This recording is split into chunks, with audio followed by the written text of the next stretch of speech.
या ठिकाणी बघा शांतीनाथ मंडल वेदांत जे आहे, तर प्रथम वलयमध्ये काय केलं, 8 प्रात्याचे 8 अर्घ्य. जसे सामान्य केवली, मुख केवली, घोरोपसर्ग केवलीचे प्रकार आहेत. केवल्या सर्वोत्तम कोण आहेत, तीर्थंकर.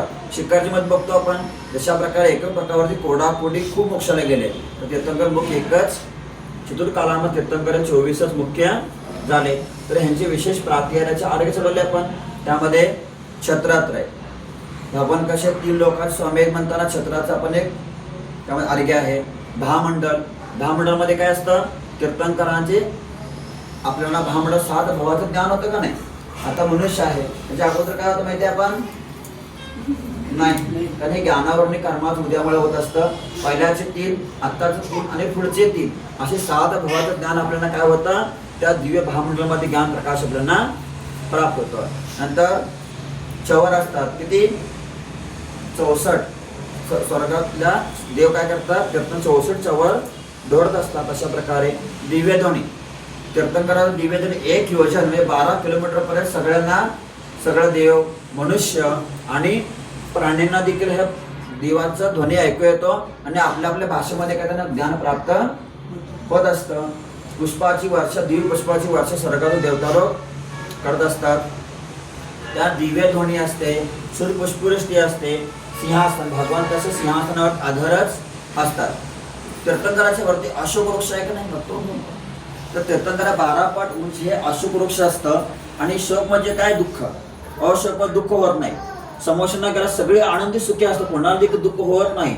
समोशन मध्ये गेलं तर कोणत्या जीवाचं मरण होत नाही, कुणाला भूक लागत नाही. इतकं दिव्य त्याचं महत्व असतं. तर अशा प्रकारे आपण काय केलं, 8 प्रार्थनांचे 8 अर्घ्य चढवले. दुसऱ्या वलयामध्ये किती, 8च्या डबल 16.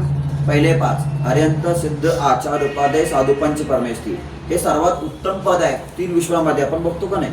तर अशा प्रकारे हे पंच परमेष्ठी, साधू परमेष्ठी, आचार उपादेय, अर्यंत सिद्ध, आम्ही तुमच्या पूजा काय करताय, वंदे तद्गुण लाभते. हे भगवान पंच परमेष्ठी आमचं कर्म दुःख नाश होते आणि तुमच्याप्रमाणे आनंद सुख शांती आम्हाला प्राप्त होते. म्हणून काय त्यांचं आपण 5 अर्घ्य चढवले. नंतर त्यामध्ये 3 सम्यक दर्शन ज्ञान शत्रणी मोक्ष मार्ग. तर काय भगवान आम्हाला देखील जशा प्रकारे मुनी महाराजांनी रत्न प्राप्त केलं आणि प्रत्येक मोक्षाला जाण्याचा मार्ग एकच आहे. मुंबईला जायचं म्हणलं नाशिकवर जाऊ शकतो, कोकणात जाऊ शकतो का नाही, पण आपला सुपर कुठला एक्सप्रेस वे 2 तासामध्ये मुंबई.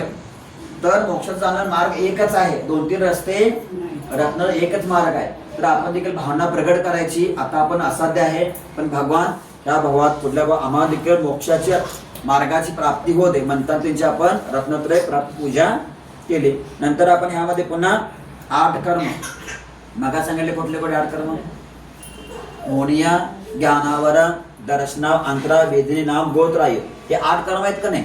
आणि 8 कर्मामुळे सगळ्या प्रकारचे 148 प्रकारचे असंख्यात भेद, सगळ्या प्रकारचे हे त्रास आपल्याला कर्मामुळेच हे करणार भगवान. सगळ्या प्रकारच्या कर्माचा दुःखाचा नाश होते, अनंत सुखाची प्राप्ती होते म्हणताना हे आपण 8 अर्घ्य चढवले. दुसऱ्या वाल्यामध्ये काय केलं आपण, 32 अर्घ्य चढवले. आपण मागास बघितलं का नाही, पूर्ण समोषणामध्ये एकूण 100 इंद्र असतात.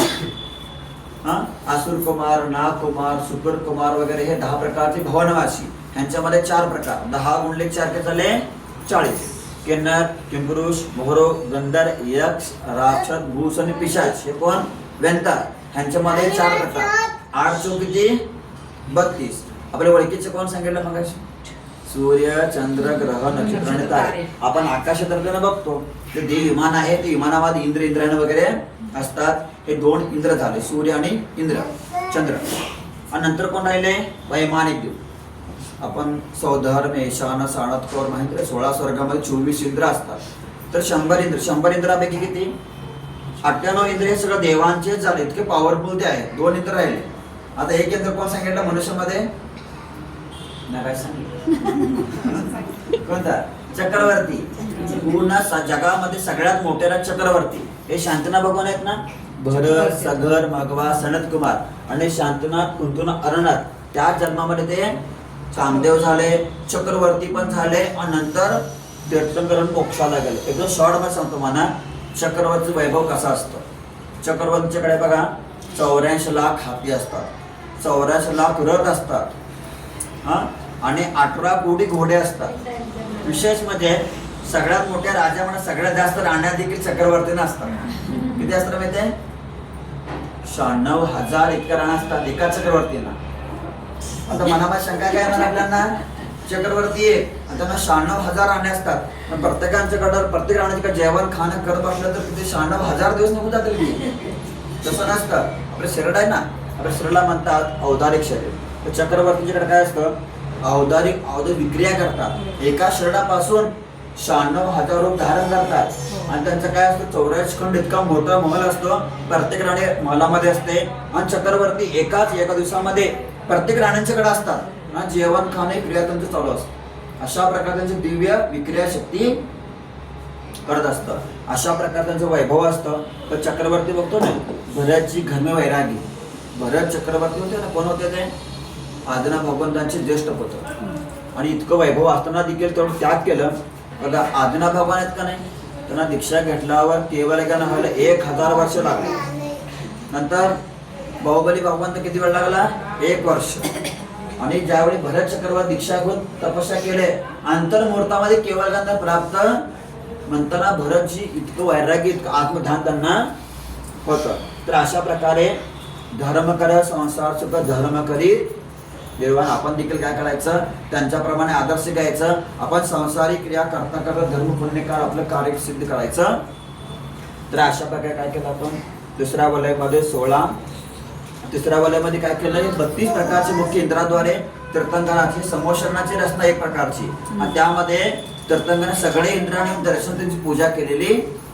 आता चौथा वलयामध्ये किती अर्घ्य? 32च्या डबल 64 पैकी जे 32 अर्घ्य आहेत ना, त्यात काय सांगितले? संसारामध्ये खूप प्रकारचे कर्म आहेत का नाही? 8 कर्म, 148 प्रकार आणि असंख्यात आपल्याला दुःख असतं का नाही? कुणाला मानसिक टेन्शन असतो, कोणाला वाचनिक बोलण्याचा त्रास असतो, खूप प्रकारचे आजार असतात. हा, कधी काय होतं?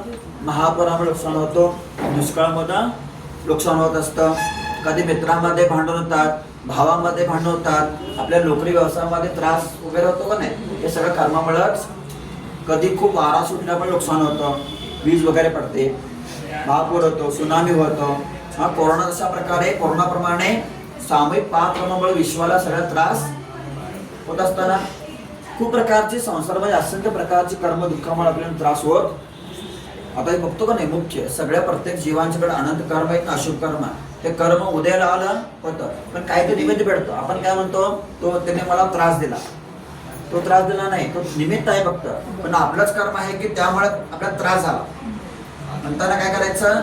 आपल्या कर्माला दोष द्यायचा आणि संयम आणि तपस्या करायचं, म्हणजे कर्माचं निरंतर क्षय होतं.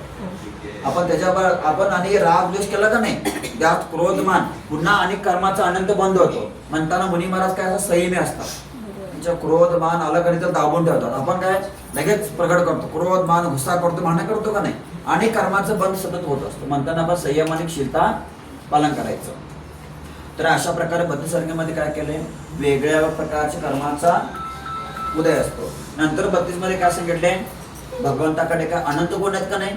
अनंत दर्शन, अनंत ज्ञान, अनंत सुख आहे का नाही? हे भगवान आमचे सर्व कर्म दुःख नाश होते आणि तुमच्याप्रमाणे आनंद सुख शांती प्राप्त होते. आता तीर्थंकर आहेत की नाही आपले, त्यांचं शरीर कसं असतं? वज्रमय शरीर. मगाशी बघितलं हनुमानजी आकाशातून इमारतून पडले, काही जर दगड फुटला पण त्यांना काही झालं नाही, त्याला म्हणतात वज्रमयी. हे भगवान आम्हाला देखील तुमच्याप्रमाणे वज्रमय शरीर. कारण का? आता मोक्षाला कोण जातं?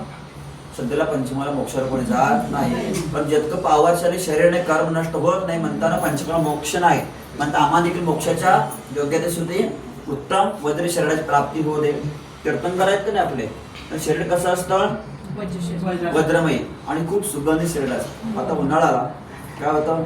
घाम आला तर दुर्गंध येते, आपण फॉग वगैरे स्मेल करतो का नाही? तीर्थंकरात शरीर असतं का नाही, त्यांचं आयुष्य खूप असतं. आपलं 100, त्यांचं आज्ञा भगव करोडो लाखो वर्ष एका जीवनात आयुष्य असतं, पण करोडो वर्ष आयुष्यभर कधी पिकत त्यांना घाम येतच. इतकं शरीर शुद्ध पवित्र. आता आपण शेंबूड वगैरे येतं का नाही? मलमूत्र. आपण कसं भोजन वगैरे केलं पण आपलं बाथरूम वगैरे होतं का नाही? मलमूत्र. पण त्यांचं पॉवरशाली शरीर असतं, तिने पण भोजन वगैरे करतात, पण आयुष्य कधी तिकड त्याला मलमूत्र येतच नाही. जेवढं खातात ना 100% पूर्ण पचन, इतकं पॉवर शरीर काय असतं, स्ट्रॉंग पॉवरफुल शरीर असतं. तर हा देखील अशा उत्तम शरीराची प्राप्ती चंदन असतं का नाही, तीर्थंकर शरीर इतकं सुगंध असतो की ऑटोमॅटिक चंदनापेक्षा पण खूप सुगंध शरीर, त्यांचे शरीर सुंदर आणि शुद्ध पवित्र वगैरे.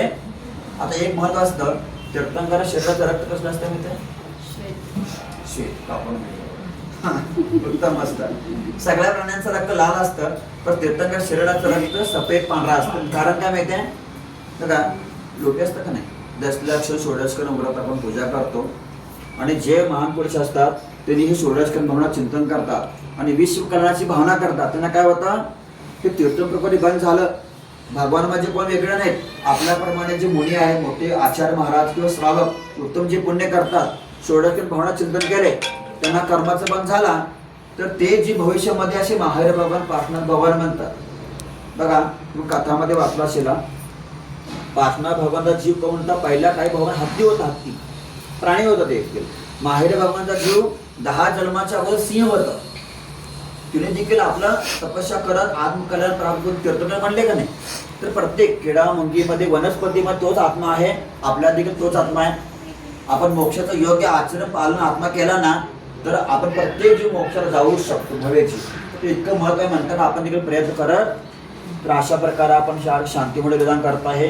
तर भगवान अशा प्रकारे सगळ्या प्रकारचं कर्म दुःख नाश हो दे, आम्हाला सम्यक दर्शन ज्ञानच्या रत्नतरी प्राप्ती हो दे, आणि खरं सुख शांती संपत्ती, आणि नंतर आम्हाला देखील तुमच्याप्रमाणे कर्मानुसार स्वर्ग मोक्षाची प्राप्ती हो दे. तर अशा प्रकारे भावपूर्वक आपण विधान यावेळी संपन्न करत. लो शांतनाथ भगवान की जय. शास्त्र